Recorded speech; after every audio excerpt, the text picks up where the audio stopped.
ભાઈ કન્યા જોવા માટે ગયેલો હતો. કન્યા ચા બનાવવા માટે ગઈ હતી. આવે એટલે પેલી વેલી ચા બનાવીને પાય ને એમ, એટલે ચા બનાવવા ગઈ હતી. એ ચા બનાવીને આવીને ત્યાં આવડો ફોનમાં વાતું કરે કે સુરતમાં આપણી 4 વીઘા જમીન છે, એની વાત ચાલે છે, જો એ આવે ને તો એને કરોડ રૂપિયા બાનો દઈ દેજો ને લઈ લેજો.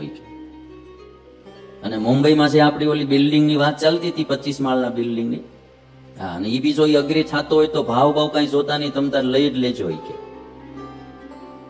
અને કે મહેસાણામાં આપણી જે જમીન પડી છે ત્યાં બાંધકામ શરૂ કરી દો, 10 માળનું બિલ્ડિંગ બનાવવાનું. મોટી મોટી વાતો કરે. અને ત્યાં કન્યા આવી ચા લઈને, એ સાંભળે આ બધી વાત, નાવડો મોટી મોટી વાતો કરે. તે ચા બનાવીને જે કન્યા આવી તેની પોતે મળી પીવા, એ પોતે જ પીવા માંડી.